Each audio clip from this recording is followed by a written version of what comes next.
most everybody in the room knows Lisa at some level. She is the reigning Illawarra Women in Businesswoman of the Year. Owns a local business called LBPR, so Lisa Burling Public Relations. Does a little bit of work with us for Breakthrough for Business and uses our ninjas to get things done. Wonderful woman, has got a wonderful story, and she's going to help you today improve your profile so that you can utilise the media to help you get more exposure. So if you wouldn't mind standing up and giving Lisa Burling a big round of applause. You don't need to do that. Oh, woo! Thank you. I have to share up front, I love Kylie Minogue. I have loved Kylie Minogue since I was a little girl. And to stand up here with this on, I'm like, this is what it must feel like to be Kylie Minogue.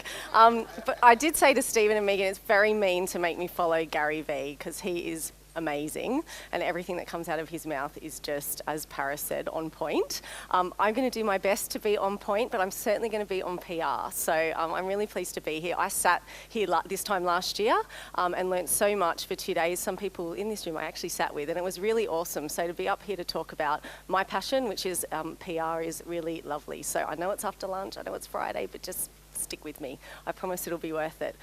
It's 201 apparently. I've completely forgotten the 6, so yeah, that's where my brain is at the moment. Excuse me, it's not great for a PR person, is it?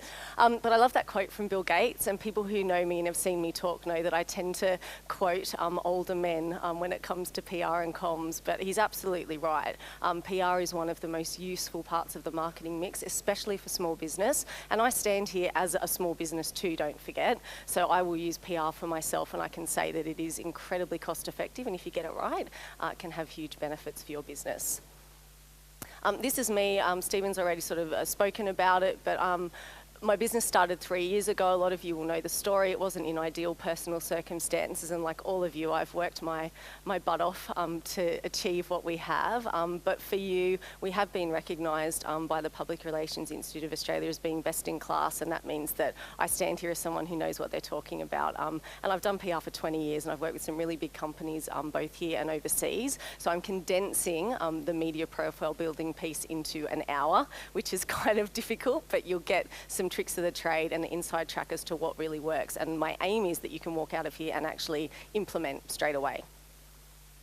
We're also home to Catalyst. Some of you might have heard about it. It's an Australian first, which is kind of bizarre to me. And this is an example of a PR opportunity, I guess, where I had an idea about actually housing a student consultancy within my own consultancy with final year PR students. And it turns out nobody else has actually done that before. Universities have consultancies on campus, but not off within industry. So there's some of the students that we work with, and it's certainly an example of how you can create something to generate noise about your business and ultimately contribute to your brand equity.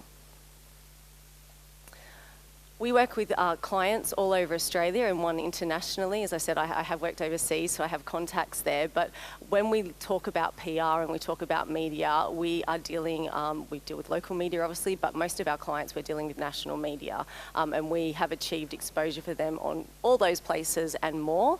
So again, what I'm telling you is stuff that will work right now. It's a really fast-paced environment. I've seen a lot of change, particularly in the last 2 to 3 years with social media, but that's really good news for you because it means you don't necessarily have to work quite so hard to get journalists to notice what it is that you're trying to sell them. So first, some explanations. It's kind of difficult to jump straight into media without explaining to you a little bit about what PR is, and unfortunately when someone gives me a microphone and a stage, I take the opportunity to just do a little bit of PR 101 because it is one of those disciplines where people don't really know what it is. I've been called a spin doctor, a publicist, an agent, all those sort of things, and yes, they do, I guess, fall under that banner, but for me, public relations really stands for partnerships and relationships, and when you look at it that way, it actually opens up to all sorts of things that you can do that fall within that scope. Basically, I'm a dealer in words. So words to a PR person, and when you're doing PR, words are like numbers to an accountant. I hate numbers. A spreadsheet makes me feel sick. I've done Excel training about 5 times and I just can't get it. But I imagine that when I see a beautiful sentence or a great paragraph, that's how an accountant feels when all the numbers add up. So if you love words and you love reading and that sort of thing, then you're going to excel at doing PR because that's ultimately what it is. It's not that. And when I went to uni 20 years ago, I thought it might be. And that was really exciting because, gosh, it looked fun with champagne and parties. And I think I was just a little bit too late for that. So no, it's definitely not parties and having fun all the time. And it's definitely not that too. Anyone that's watched Bridget Jones will know that she has a job in a company where she is told by the boss, Daniel Cleaver, that she should go back to fanning about with the press releases. And often people will assume that as PR people, all we do is fanning about with press releases. And we certainly do some of that, but I've seen that change as well in the last probably 2 to 3 years in terms of the amount of press releases we're generating. We're doing a lot more work with digital agencies, with bloggers, because content is now being driven by us. As much as it's being driven by journalists. So there's lots of opportunity, as I've said. Remember, PR is everywhere, and I actually took this from a Kiama real estate agent brochure that landed in my letterbox, and they had described their receptionist as the director of first impressions, and I just thought that was absolute gold, because if PR is about the impression that you give and the impact that you have, then the minute you pick up the phone or somebody does on your behalf, you're PRing your business. And we can all think of examples where an email response has been tardy or not what we'd expected, or the person on the other end of the phone or in person at reception hasn't been great. That's PR in action. So when you think about PR, please start to broaden your mind and realise it's not just a case of getting something in the local paper, it's every single touch point that your customer has with your business. You're doing it right now. In this room, you've all had conversations, you've spoken about what you've done, you will all walk out of here with an impression of each other. So again, you're PRing your business every day, inevitably. So why do you do PR? Well, first of all, you do it because you want to create awareness of what you're doing, and it can operate in isolation. The marketing mix is very broad. It includes advertising, direct marketing, direct-to-consumer activities, but ultimately PR can really drive awareness if you do it well. And you want to change behaviour. You're selling something, whether it's yourself or a product, so you want to make sure that you're doing it in a way that's going to make people pick up the phone or go onto your website and order, or whatever it is, attend an event. And ultimately, it's going to turn it into cash. And that's what it's about, when the cash ultimately allows you to do either more things for your business or do the things that you love. So that's the power of PR, in my view. It's not advertising. And that is a really common question that I get. Oh, isn't it just like advertising? The best way to describe it is this picture, where advertising is what you say about yourself, whereas PR is what other people say about you. And the argument is that because someone else is saying it, that it's more valuable. So that's why PR can be really effective for small business. And of course, I couldn't not have a quote from Richard Branson. Anyone who knows me or follows my company knows that I'm completely obsessed with the man, and he will be here next year. But he's right, and PR story is far more effective than an ad, just because of that credibility piece, that you've managed to get somebody else to say what a great job you're doing or how great your product or service is. And this is a really great way to show you the difference. So we do work with the tourism organisations up and down the South Coast, which is a lovely product to have to talk to national media about. But on this side, the free side, that's what an editorial looks like. So it actually goes into some depth around the things that you can do down in the Shoalhaven. And that was the result of a journalist actually going down there and visiting and experiencing it. On this side is an ad, and that was actually a billboard in Sydney at Central train station, which cost, you can imagine, tens of thousands of dollars. So you could argue that the PR piece is actually more valuable because we read it and we see things that we can do. This was for parenting media, and we actually want to go there and experience it. So, but they work really well together. They both have a job to play.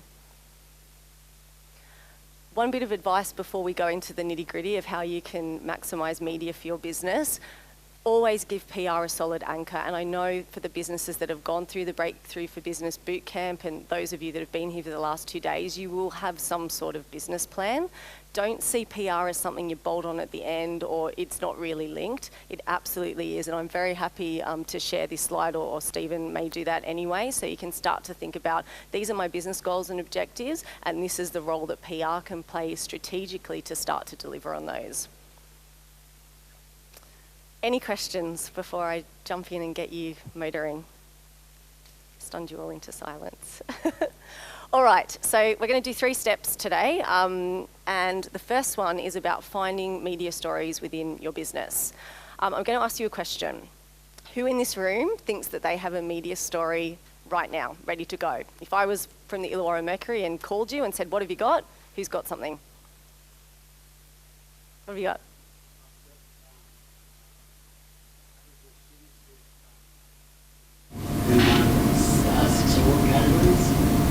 Fabulous. In what? What was that? After taking student walks. Brilliant. Congratulations, you are the first person in all the workshops I've run who's actually said to me they've got a PR story ready to go. Most people just think they haven't, but they absolutely do, and that's a great one. That's got all sorts of opportunities. So did you do something with it, or? Yep. Awesome. In fact, I've seen it. It's on the Mercury website. And Yeah, internal and external marketing strategy, that one. Fantastic. We put it back to our staff. Yep. To tell everybody, yeah, we are doing really great. And externally, to tell the market that we're doing really great as well. fantastic. Okay, artwork. You're a rock star. We'll come back to the artwork because I'm going to get you to do some stuff. So,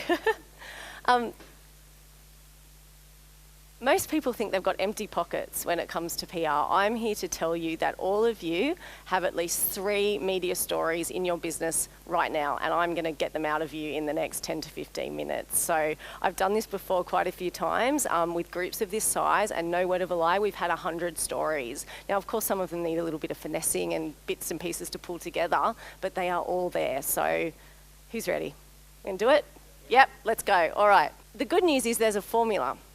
So there is a way to present information to journalists and a way to find the hook that they're going to go to and a way to get them to actually do it. And I'm going to share that with you. It's very formulaic, so there's not too many variations on the theme. Thank you. How do we get the media's attention? Tonight when you go home and you're watching the news or you're listening to the radio news or you're on a website or whatever it is, I want you to think about this, because every single story falls into one of these buckets. Topicality, impact, big or small, big numbers, little numbers, achievement and success, which is exactly what you've just spoken about. Local focus, again, what you've spoken about. Emotion, something new, something now, and that's a really clever strategy we'll talk a little bit more about for you. What's happening in the national space that you can piggyback and get some exposure for yourself with. And there's 3 buckets that it falls into, inevitably. And I always say journalists are like fish. You just throw a line in and you keep throwing a line in and eventually you will find something that sticks. But my job today is to make sure you don't have to keep throwing the line in. You only have to do it once and you'll get a bite. But there's the brand story, creating a story, and then piggyback opportunities. So we're going to go through each of them, and for each of them you are going to have a think about your own business and come up with one idea, which is why I said you'll each have 3 stories by the end of 10 minutes. So a brand story is a new product, a new service, a business launch, a new business stream, or a personnel change. Now there could be other things that fit within those, but that's generally speaking the themes that tend to be highlighted when it comes to media coverage. I'm going to show you some examples of local businesses, because I know when you go to these things, the last thing you want is to see examples of national companies with lots of money and go, but that's not me. So I'm going to show you businesses right here in the Illawarra who have come up with stories that have got media exposure that fit under brand story. But you must start thinking about yourselves because you're going to do it in a couple of minutes. Personnel change. This was a little while ago, but the Novotel North Beach had their main man go and someone else come into the fold. So that is a really exciting story for the local area. Yes, it is the Novotel, it is a slightly bigger business, but think about people that are in your business or even yourself. Do you have someone coming from another region, someone from another culture, longer serving employee, newest employee, ages, internships, even you, and Paris over there is actually going to be in the Sydney Weekender on the weekend. So there's a great example of someone who is going to have a profile piece as a result of who she is. So don't ever underestimate the power of you when it comes to PR in your business. this story I really loved. It was for the New South Wales Police Force, but it was Illawarra based, and these two police officers were both teachers and then decided that they wanted to join the police force. And the lovely thing about it was the PR person or whoever internally had made this lovely link between the kind of skills you need to manage children and the kind of skills you might need when you go into the police force to manage naughty adults. So it was a really, really nice story, but great positive PR for the police force, who, as we know, often are not necessarily dealing with things in such a positive light. So there's just a couple of thought starters for you to think about how that could work for your business. Awards and recognition, which we've just spoken about. So Tim Gray is a local financial planner. He actually happens to be my cousin, but he won Hill Ross's national award a couple of months ago, and recently had that covered. So within your industry, there's awards, and I know there's some people in here who have entered local awards and done very well, and your example is a great one. So awards are funny things. Some people love them and some people hate them, but even if you are in it, that within itself can be a story if you can dress it up in a way that has some interest. On this side, I don't usually hop in the stories with my clients, but we happen to be an event. This is a beautiful lady called Penelope, or Penny Magro. Some of you may know her. She's a local interior designer, and she won a publicly voted award with a national organisation called House, where people said that what she did was awesome and they loved her, and that's pretty much PR in action as well. A whole heap of people saying how great she was. So she got some local exposure as a result of that, and I know for her, the inquiry she got for her business skyrocketed after that article went in, to the point where she actually had to employ someone to help her. So that's a really great example. So over to you. You have got 1 minute to come up with one story that fits in that for your business. I'm going to pick two people to tell us what it is. No escaping. Okay, that's it. Thanks. All right. Sharon. Yep. What have you got? Well, I don't have a new product, I don't have a new sort of service or any of those, so it basically had to come back to me. Yep. And I guess me, as far as I am a virtual assistant who likes to sit at home, talk to no one and stay on my computer, I've now stepped up and is running the local networking event. Perfect. You running the local networking event is the story.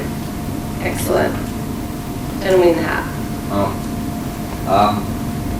That was really hard. We just launched a new paintball site, so we had an existing one. Yep. So to rebrand and create something new, but it was a dormant site in an area that we polished new and brought it back to life, and brought some new technology into it. Yeah. Fantastic. And the other thing to think about with any story is photos. So is there a picture attached to this that we can offer, or some moving vision, particularly for TV? So that's awesome. Good job. What about that? Jane? Kate? Sorry, Kate? We just bought a new office. We're moving inside. I guess when an office launch happening, it's a new proactive soft tissue injury and post-traumatic stress disorder program, so we're going to be offering. Fantastic. So, yeah, those two. That's awesome. Great. What about this front table? Lady in the pink. Don't look down. I'm doing it at the site. Are you? Okay. HR processes and HR support. Good, Karen. Yes. I recognise your face from online. That's cool. That's great. What about over here? What have you got, Sarah? Well, pretty much any award, because I've actually won 2 of those, but I never... No! Okay, we have to enter again. But yeah, similar business, so there's lots of opportunities for you to do that. And people love those stories because it's so visual what you do, so that's a really clear opportunity for you. All right, well done. So we've got, there's 4 or 5 stories swimming around already. That's great. Okay, create a story. And this is probably where people like me spend the bulk of our time, habitation, in terms of living, if you like, with clients, because they don't always have something ready to go. And brand stories sometimes can cross that line into being a bit more advertising focused. So there's a whole heap of stuff, and the list is certainly longer than this, but I just wanted to capture some of the key ones for you.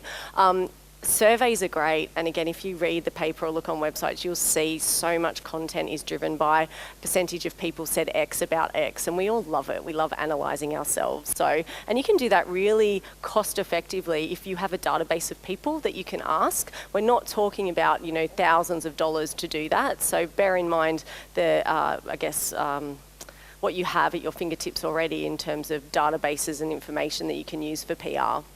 Events, and that can be not you creating an event, it can be being at an event. So we've just had Australia's biggest morning tea for example.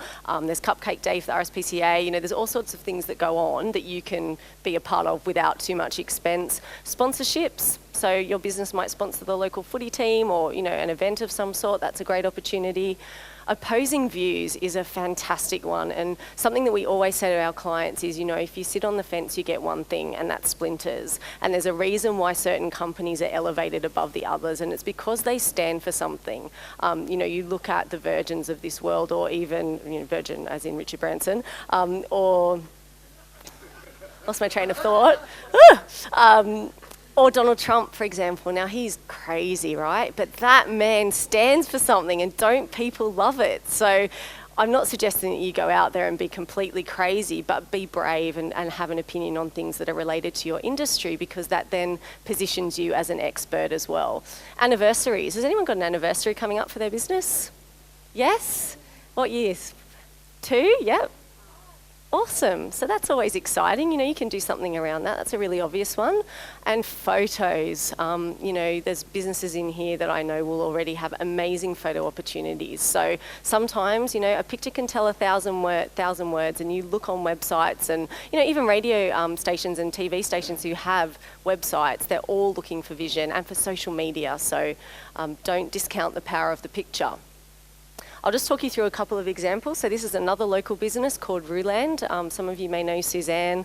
She's based at Taronji, very eco-friendly in terms of her business values, does a lot of graphic design, actually did my logo.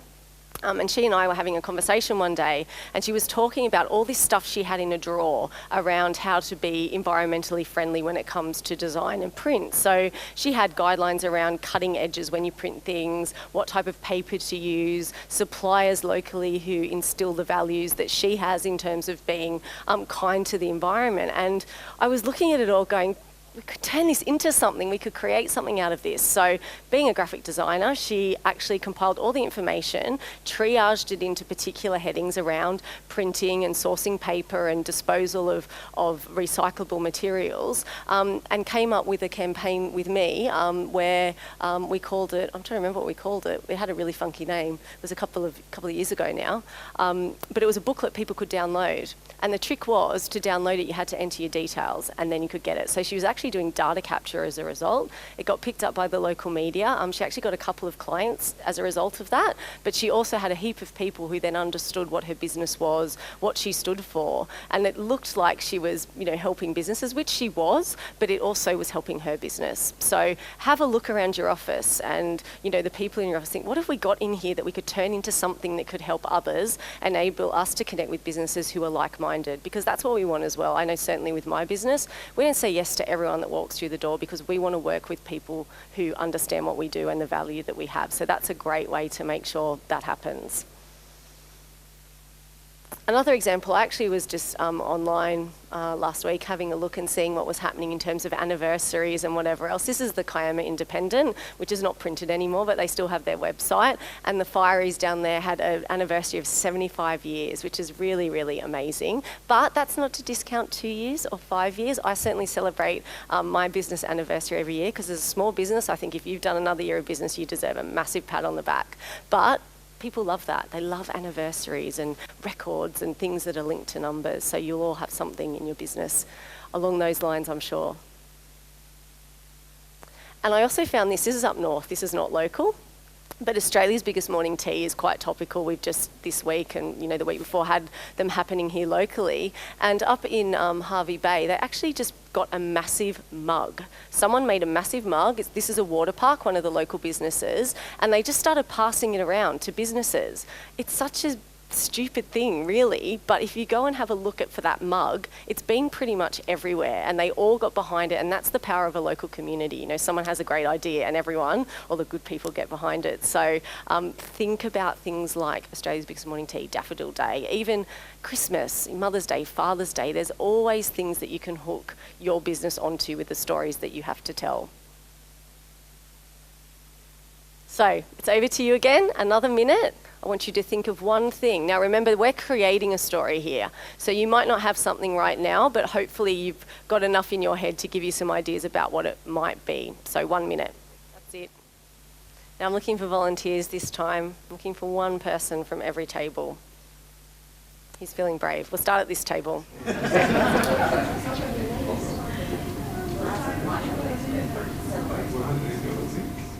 And to celebrate, you're going to go to Disneyland, Pirates of the Caribbean. Excellent. And you're going to take all your customers with you. And well, hey, but you could celebrate your anniversary on Talk Like a Pirate Day and kind of link it all together. Yes, you could. Absolutely. What a lovely photo as well. You could all like stand there in the shape of a 5 or something. Yeah, okay, good. I like it. It's got potential. Okay, well, 2 things. We've got a relaunch coming up. So for our business, it's been like maybe 10, 40 years since they did a rebrand. And also they're celebrating 40th anniversary coming up. So That's big. yeah. So And your Nowcam is a very recognisable business yeah. So locally. yeah, So that's good news. yeah, and where Lauren works, it's a great example of how is he CEO or? Yeah, managing director. Yeah, John has got a really fantastic local profile, as have you. So that shows how staff can contribute to the PR story for a brand as well. I think whatever Nowcam came out with, you'd be welcomed. I remember from our last workshop, Elisa guided us a really good direction. We actually got some publications in some like national trade magazines after you visited us. So Good. a lot of the things, a lot of the strategies and advice you gave us actually was really beneficial to get national recognition of what we've been achieving. So this was good. Yeah, PR in action. Thanks, Lauren. Yeah, poor Lauren sat through some of this before, but yes, that's a really great example. What do you think that's right? That'll be you. I've got 3 different stories. Sponsorship of Kids Wish Bridge to Bridge Walk. So I'm sort of involved in that. Great. A 4-year anniversary coming up. Congratulations. Another one. And photos. I can do sort of job completion, transformation. I've been a builder sort of thing from this to this. So what do you do now? A builder. And what were you doing? Or what was the transformation piece, sorry? Oh, someone's house. Oh, right, sorry. I thought you meant you personally. I'm like, he's gone for something to say. Right, yeah, I know. That's an amazing story. Wow. But yes, no, that is a very good story actually, because we actually do some work with GJ Gardner, and one of the stories that we got for them recently was around knockdown rebuild and showing the crappy house they start with and then this amazing thing that comes afterwards. And we all love before and afters, whether it's houses, people, whatever, haircuts. So yeah, that's a really, really good one. Excellent. So you got 3. Awesome. I'll go. Or you can. Either one. We're tossing up here. Okay. Well, you're all going to have to go, so. No, mine was introducing our newest client, which was I do Reiki, and so it's in the wellness industry, and our youngest client was my sister's baby, and then when it's born, and so it just, the age difference between the newest, which is, a newborn, and my oldest, which is 98 years. So That is fantastic. You can just see an amazing photo with that, and also it's kind of surprising because when you think of Reiki, you don't necessarily think that, well, a 98-year-old would be into it for a start, but with a baby that it would even be appropriate. So there's a real education message there. That's a really good one. You just got to think about where you can hook it if there's something going on, like a natural health week or something where that would be relevant, but I really like that one. Excellent. All right, Will, what have you got? I haven't got anything about my business, but related to it, talking about my clients all overseas. Yes, I do. Okay, it's regarding moving from an El Nino situation where we've been the last 3 years into La Nina, so this is the global weather pattern. And in Australia, in El Nino, the weather's usually pretty mellow, and then in La Nina is when you get like all the big winter storms and all the cyclones, and we're moving into that phase now, so we can project that for the next year. And that's, Does everyone know what you do? I think they do by now. Yeah. Talk about it, but that's a massive thing in my industry, and that everyone's going to lose money in the next year, which makes them want to buy my model. So it's probably a good thing to advertise. Yeah, definitely. And, you know, you're an expert. So media will want to talk to you. We always say that journalists know a little bit about a lot of things, and that's why you are all so important, because you know a lot about your thing. So the angle for you, Will, is to go in as an expert on weather patterns and the impact that it has, and then you bolster that with your sell around your business. But, you know, everyone's interested in weather. I mean, how much time do we dedicate talking to weather? You know, the weather app kind of guides my life pretty much. So, yeah, I think you've got a massive opportunity, and what you're doing is so particular and niche. So lots of opportunity. Okay, so we came up with some more. So see, it's not that hard. If you just think about it, you've all got stuff going on. Okay, so the final bucket is to piggyback a news trend, and this is probably my favourite as a small business person, because it makes it a lot easier for us. We don't have to create the noise because it's already happening. We just have to think, okay, how could I make this work for me? And I know that the journalists that work in this area and down in the Shoalhaven in regional areas are looking at the national news trends and looking for that local angle. So again, start to look at the media and what's happening, and you'll see this cropping up time and time again. I'll give you some examples, but right now, if anyone's working in the finance industry, we're talking about elections, end of financial year, that's a really obvious thing. Weather is one that's always on the cards when it comes to media, days, week, months, national news. So even watch the news tonight and give yourself a challenge to come up with something that's in the national news bulletin that you can then use for yourself. So this is an example of a local business, Wendy Lee Fashions in Auburn Street. She's a fashion designer, amazing stuff, such a creative lady, a real hidden gem of our city. And she and I worked together a couple of years ago on a campaign linked to Australia's Next Top Model. So she said to me that she wanted to find a face of the business, but she didn't want the face to be, you know, the typical early 20s, thin, you know, younger model, because that's not her market. She's really looking at women in their 40s and over, and things that are appropriate, you know, for women that have had kids and all that sort of stuff. So we had a chat, and Australia's Next Top Model was really topical. Everyone was talking about it. Charlotte Dawson was being quite vocal on various things. There were a lot of very skinny girls in that particular series. So we talked about having this opposing view and doing something quite surprising, if you like, and it was that actually this was a model search, but it was pretty much diametrically opposed to what was happening in the national stage. Now, as it turns out, Wendy had actually already found the lady that she wanted to use, but this is where the smoke and mirrors and perception is reality thing comes into play. We pretended like she was looking, and she actually did have some women come in who she ended up using in various campaigns. But the media loved it because it was actually a continuing story. So the first bit was around, you know, we're launching this model search. The second one was around, we found the person, and then it just kind of carried on. And the reason I love the Wendy story so much is she doesn't need people like me anymore. I was like her training wheels to help her write the media releases and craft it and pitch it appropriately, which is what I'm going to teach you in a minute. But she actually just went on and did it herself, and now she has an amazing relationship with local media and actually has got some exposure in national wedding magazines and that sort of thing. So it's just the way you look at it, and a bit of thought can go a long way. And this is what it looked like.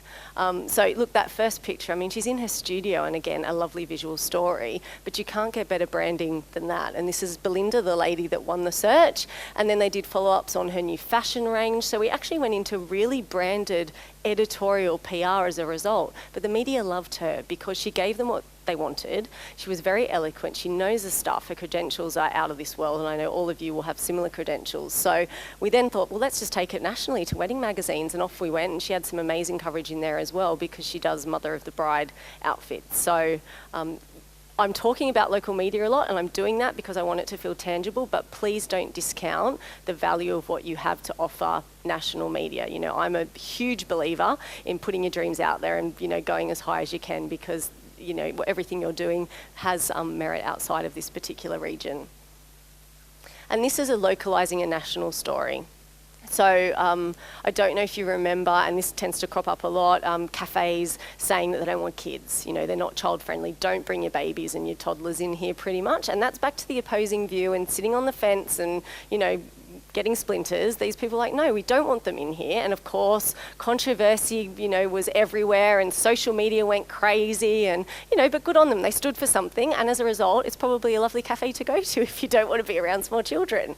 But the Beanstalk Cafe in Thirroul caught onto it. Now, I don't know how this story came about. I don't know whether they actually rang the Mercury, and it can be as simple as that, just picking up the phone and going, you know what, we're not child-friendly either. We don't want them here, and we're happy to take the rap for that. So they did it, and they got some amazing coverage as well, not only in the Mercury, but on Win TV. It was on the radio. So balance out whether the controversy is worth the exposure, but who remembers that now? No one really, but they're attracting the clientele that they want. So they don't want people turning up with kids. So it's actually great PR for their core business proposition, if you like. But that's such an easy thing to do. Something to think about. And I've talked about this quite a lot. There it is, Talk Like a Pirate Day. Earth Day, so Suzanne at Ruland is always doing stuff around Earth Day. Mother Earth Day was just on, Earth Hour. She does a lot of things that are around that, and the media have come to expect it from her locally. So it's actually not that hard for her to get noticed in that way. Australia Day is a great one. You know, going back to your employees and your business, we're all Australian owned and operated. You know, there's a lot of focus on small business and the contribution that we make to the economy. Think about how you could maximise that.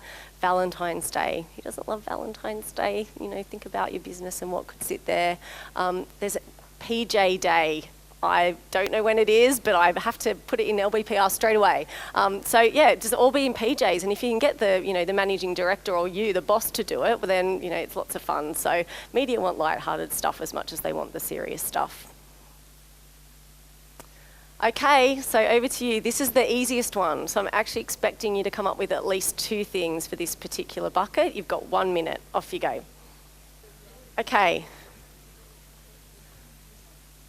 You're the only one on the table I haven't heard from. What have you got? Yep, you. We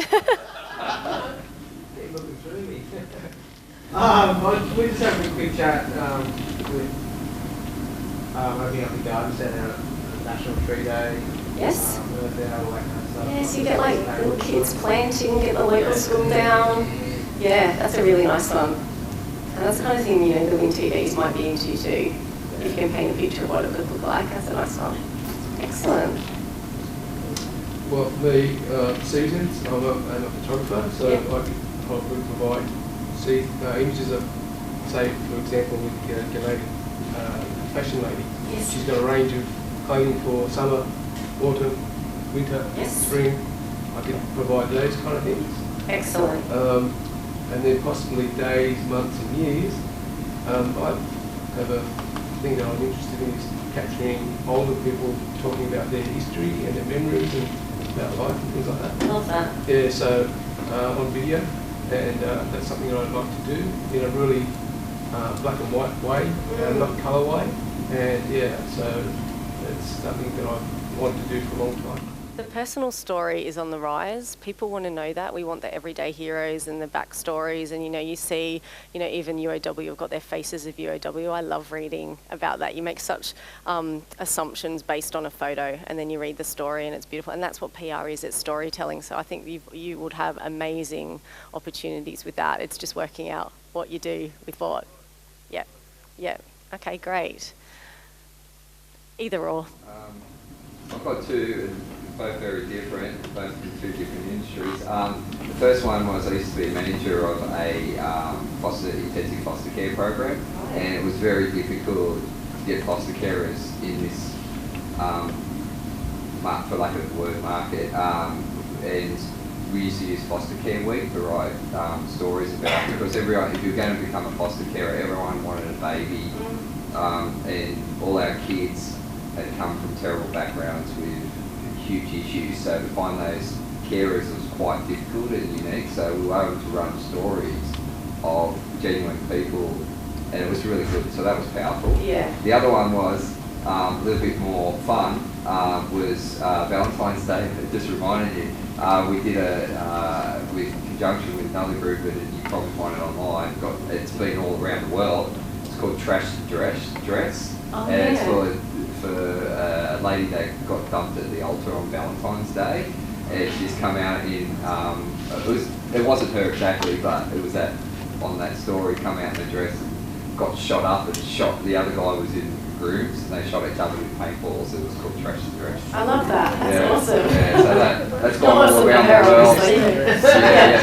Yeah, that's gone all around the world. It's still used in social media now as number one, sort of when it comes up to that whole wedding, groom, Yeah. Valentine's Day, it's the number one pic that comes out. Yep, that's the power of social media to keep it going.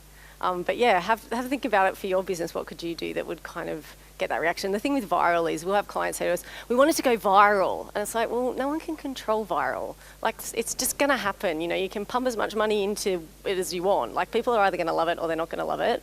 And most of the time what clients think is viral is totally not. The picture went viral. It was the story behind it. Yeah. Everyone was just captured about the story, and it was released on Valentine's Day.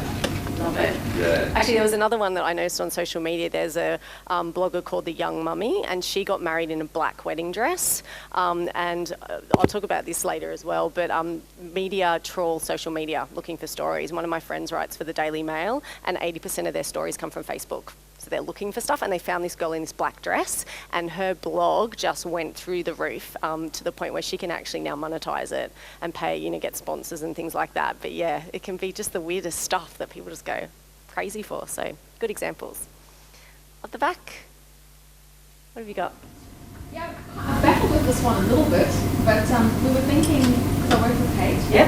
So we were thinking, you know, at the holiday seasons they normally speak about road accidents, that maybe link up somewhere with that, because that's what we do is we rehabilitating people, you know. Yeah.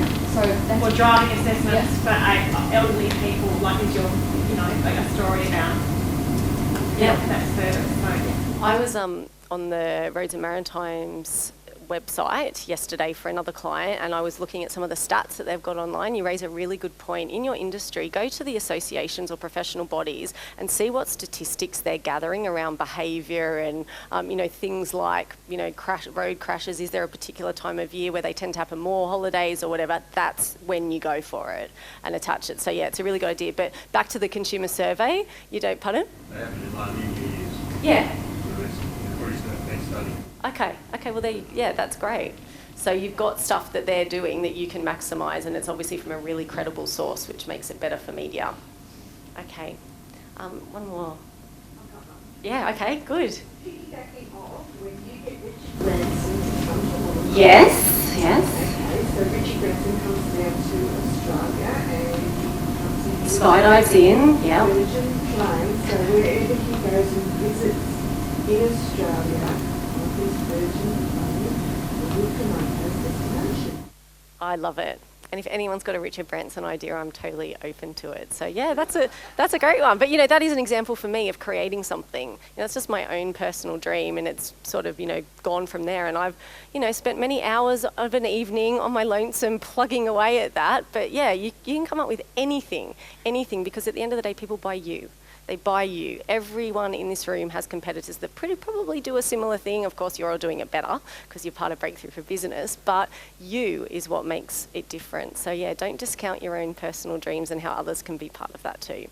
Okay, well, we've come up with heaps and there's more. So please don't throw that piece of paper out. Keep it with you and plug away at it. I'm very happy for you to email me if you just want to bounce it around, but you've all got really valid opportunities. The next thing we have to do, just quickly, we talk about the icing on the PR cake. So you've got your story, and we've actually talked a little bit about this, but journalists will often look for real life stories. And this lady down the front was just telling me an awesome story where she started doing coaching and has actually had someone go to your first workshop. And as a result of what she learned and heard, enrolled in a university degree the next day. Like, that is phenomenal. That is change of behaviour like that, and that's a great story. So real life stories, think about your customers and the feedback that they're giving you. You know, you can see testimonials on websites and whatever else, but they are really powerful. Celebrities, when we talk about celebrities, I'm not talking about, Kylie Minogue or Richard Branson, people locally that people know. We're doing a campaign with Shoalhaven Tourism where we're looking at some of the local surfing legends that are down there. So it doesn't have to be people that are unattainable, it can be ones that we've got in our backyard you can work with. And experts, and that is you, and we've already sort of spoken about that with Will, but any of you will be valuable because you know more about your industry and your business than a journalist ever will. So don't discount the power of you and the opinion that you have.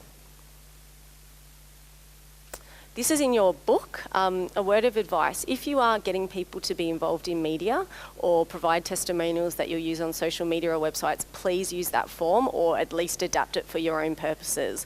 I have had instances where people will verbally say, yeah, I'm really happy for you to have that story, pitch it to Women's Day or whatever else, and it appears and they're not happy. Now, once it leaves your hands, what a journalist does with it is their discretion, but just cover yourself in terms of getting permission. And it can be a friend, it can be family, whatever, just do it because it's worth it in the end. If something does go wrong, you're at least covered with some sort of documentation that says what you agreed. Okay, so we've got our story and I want you to pick one that you've just told me, the one that you think is probably the most crystallised in your mind, and we're going to talk about how we actually create something that we can pitch to media. How am I going? Yep, half down. 20? Yep, okay. So as PR people, when we're putting together a story, we talk about bottoms up.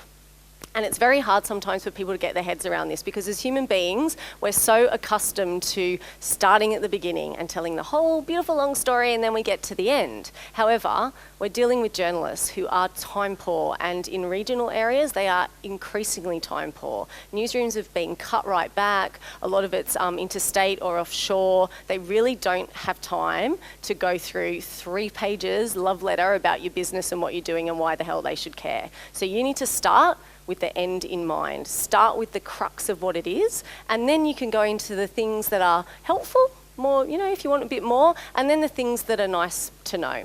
That, yeah, it'd be great if they read it, but actually if they don't get that far, it doesn't matter, they've still got the crux of it. So crucial information at the beginning, and remember, they could stop reading at any time. And we do this with our clients. We'll actually fold a media release up or a little email pitch and just read the first paragraph. And if it doesn't hit the nail on the head, it's wrong. We have to make sure that the information in that, if we just saw that in the paper or it was mentioned on radio, we'd be really, really happy with it. So it's hard, but it helps you distill right down to what it is you're trying to communicate. I talk about the Cinderella analogy because the story of Cinderella is really long-winded.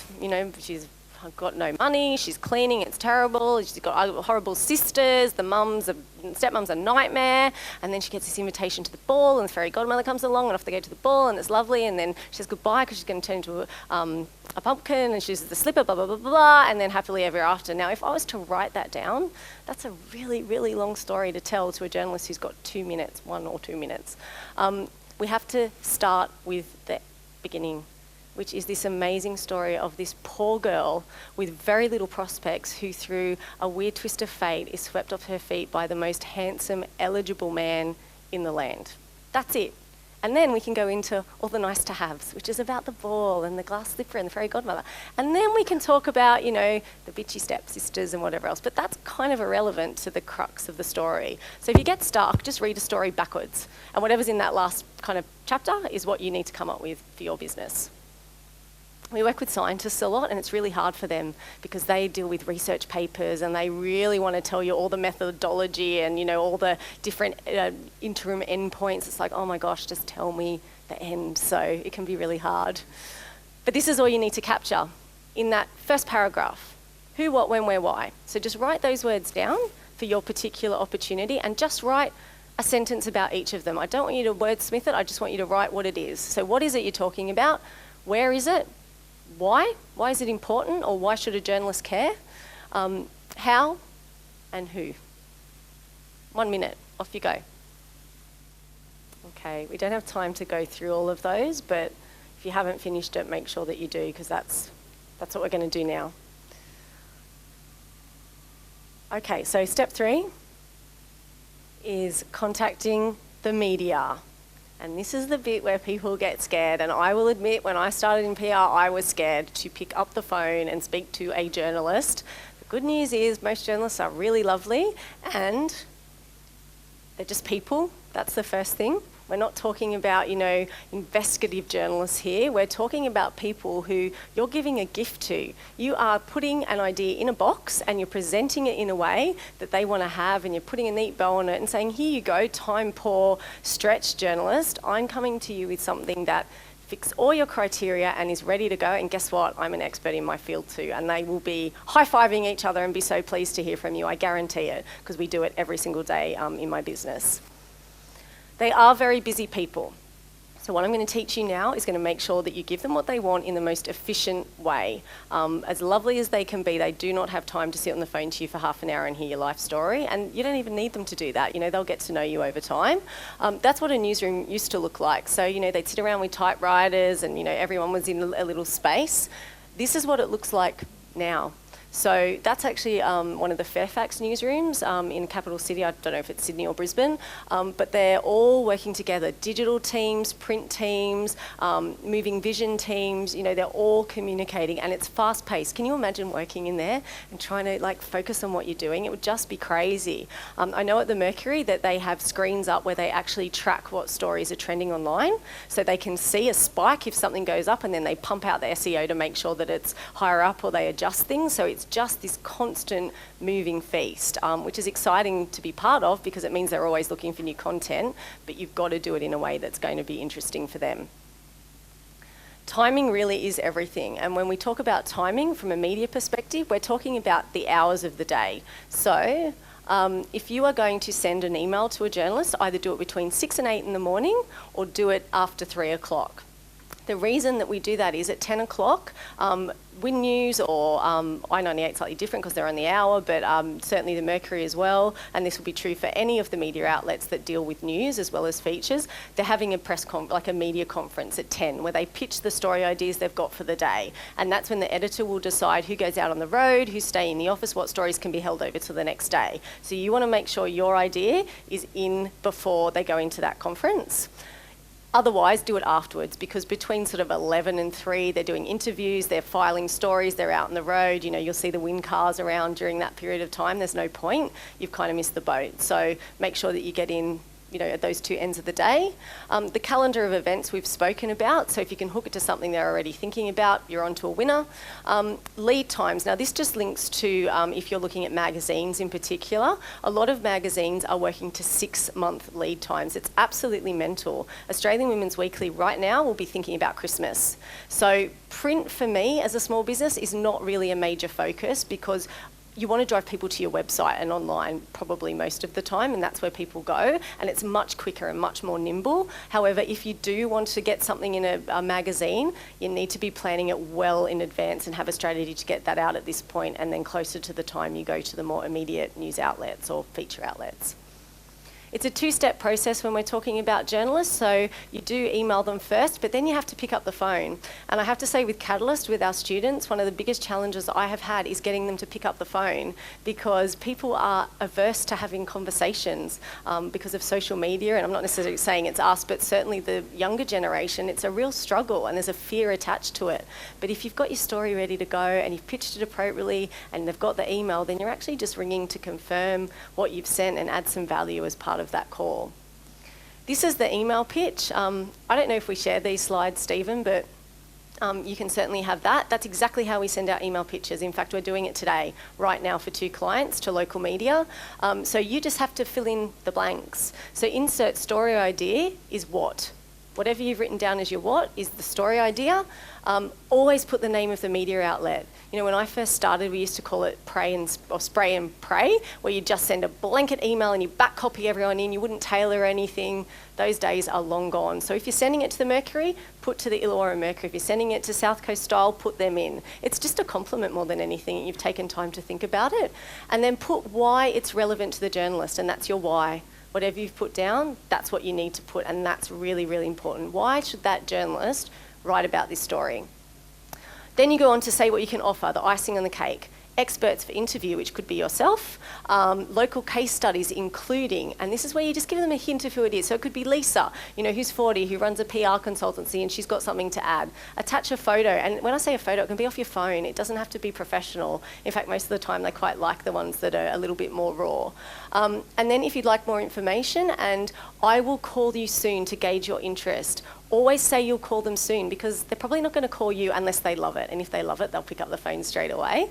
But make it active that you're going to be in touch, so they know, okay, that person's going to contact me, and then you do it. So if you send it out in the morning between, whatever I said, 6 and 8, you call them at 9:30. Give them half an hour to get their feet under the desk, but you call them then and say, have you got my media release, but you also do all of this. And this is the verbal pitch. So when I say you call and say, have you got my media release, that probably is one of the most annoying things to a journalist set in isolation, because they're like, yes, I've got it. You need to add value with the call. So you need to write down what you plan to say, and that's pretty much what you've got in front of you right now. Ask for a specific journalist if you can, and online makes our job so much easier. You can just find the name of who's writing stories about your particular industry and contact them because they're already interested. Briefly state why you're calling, and at this stage I would say, this is the story, you may have seen my email, and here's some more about it in terms of a case study, the photo opportunity you can offer them, the fact you've got people lined up ready to go. That's exciting to someone who's time poor. Alternative angles. So they might go, I like it, but I'm not sure. So perhaps have one or two other ways that you could spin the story, which might be talking more about a photo opportunity, which might be highlighting your case study a little bit more. But be prepared for them not to necessarily go, yay, straight away, and have a conversation with them. And that's where the fun bit comes in. And always say thank you. That's really important, and a lot of the time people don't do it. We always email afterwards when they've run a story to say thank you, because this is the start of a relationship, not a one-off hit. Lisa, do you find it's a numbers game sometimes, or do you find that if you're really determined to get your story out there, you'll just like to adapt and make it as appealing as it can be? But do you find that you do get lots of no's? No, we don't. And the reason is, well, partly because I've done it so long, I just know. I gut feel know whether it's a story or not, but also I read a lot and I watch a lot and I take it all in. So you've almost got to become a little bit of a media expert for the area you want to be. And it's very formulaic, as I said. And the other thing, Lauren, it's a really good question, is what I've taught you today, you're going to them with it in a way that I know will stick. There's no stories fall outside of those 3 buckets ever. And if you can link it to something topical, then they're going to love it, unless it's a complete dud. But what I've heard in this room today says to me that you know yourselves what you like to read. We're all consuming media every day. So, I don't think any of you would have a problem if you follow what I've asked you to do. What Lauren just said then is it a numbers game? I find, yes, it is a numbers game. That's what we say. Okay, yep. Advertise, and they virtually say straight out, oh yeah, we can print that, so how are we going to add people in with it? Yep, so the way Fairfax journalists have been briefed is if they see a brand name in a press release more than once, they have to send it straight to advertising. They're a business and they're looking to make money, so absolutely. This is where you need to be a little bit clever with the story. You need to, for example, with you, this lady who's had this amazing experience with you, the story can't be necessarily about you. The story has to be about her. And then you weave in your bit at the end. You can put a little bit of information about your business at the bottom, or you might already have it in your email signature. So that will happen naturally. If you're quoted in a story, then you're quoted as the spokesperson for your business. Keep the brand mentions fairly low. Think about the story over there. 5 minutes. I could go on for weeks about this stuff. It's a good point about the level of branding. Just try and keep it down. Make it about this, which then links to you over here. Keep a record, and this is in your book as well. So presumably most of you will be the person that's talking to journalists or, talking about a story. But if you're in a bigger team and someone else is doing it, one of the pitfalls is you kind of forget who you've spoken to and what you've said to them. Or you might talk to them one day and say, oh, you know what, Tammy, I just need you to pick that up for me tomorrow. And she's like, oh, where's it at? And you're like, oh my gosh, I actually don't really remember what I said and what I sent. And it's a really basic thing just to make sure you keep a track. And also you can look back on it in a few months if you're pitching another story and go, oh, that's right. Carolyn at The Independent, she said she really liked that. So maybe I can go back to her with that in the future. It's a basic thing, but it does make a big difference. So, Whew, I know that's a lot, but that's it. That's it. That is all you need to do to get some coverage in the local paper or on the radio. And I want you to all, as I said, listen to what is going on, and you'll start to see it happening and see that everyone's following the same pattern as everyone else. But some final words of advice. Source bottle. In your books as well, there is some information about source bottle and a template that you can use that we use with our clients every single day. So all you have to do is fill in the blanks. Source bottle, I don't know if anyone has been on source bottle. Anyone? Lauren, you probably have because you've heard me talk about it. Yep. It's a great one where you, journalists basically put what they're looking for, and you can filter it depending on your industry and things that you are potentially an expert in, and also things around you as a business owner. They're always looking for small business owners, entrepreneurs, things happening in regional Australia. Stephen and I have done some work on it for him, and he's seen the results that can come from Source Bottle. You've got to keep at it though. Every day you'll get an email, and if you aim to pitch for one story every day, you won't get one story every day, but you'll start to get traction. And as your profile increases and you've got examples of where you've added value to a journalist, they'll start coming to you, and that's the tipping point where the seesaw goes from you working really hard to them coming to you, and that's a lovely place to be. So go on to Source Bottle and have a look. Do your profile, put it as an action for next week. Radio announcements, we hear I-98 talking about events and things going on in the community. That's all free. They've all got events listings on websites that you can tap into for free. Letters to the editors. If something is happening and you have an opinion about it and you're brave enough to share it, write a letter to the editor. The email address for the editor is on websites, or it's mainly for print and online rather than TV and radio. But if they see it, they might pick it up too, because they're all, Win TV, read the Mercury every morning. So whatever's in there, you'll often see on TV in the evenings. Start following media. And I've just put up local media, but it could be industry media, it could be magazines you want to be in, and look at the kind of stories they're posting and what they're looking for. You'll start to see a common thread you can tap into. I've mentioned that journalists are looking for stories online. So if your Facebook page or your website isn't great, then get onto it. I know the ninjas and Stephen will be able to help and talk about that a lot as well. But whatever you put on Facebook is an opportunity, and I see that again with my own business where they start to contact you because they can see what's happening. Final word. If you can be one thing, always be relevant. And that's that beautiful sweet spot where what you want to say and what a journalist or the media want to write about crosses over. And that's back to your point about branding and advertising. So you might start over here with a really branded story, but if you just take it down a notch and then you find yourself in this spot, that's where you'll get success, and it's not very hard to do. So that is like 20 years of stuff just blurted out to you. We haven't had long together, but you've got some sheets. I am a very approachable person. Most of you who know me will know that. So feel free to email me or via Stephen with any questions that you have, and I'm happy to help you, because I am genuinely so in love with my job and the power of PR that I want to help people like you, because you're just like me. So thank you very much for your time. Locomotion. All right, good job. Well done. Thank you, Lisa.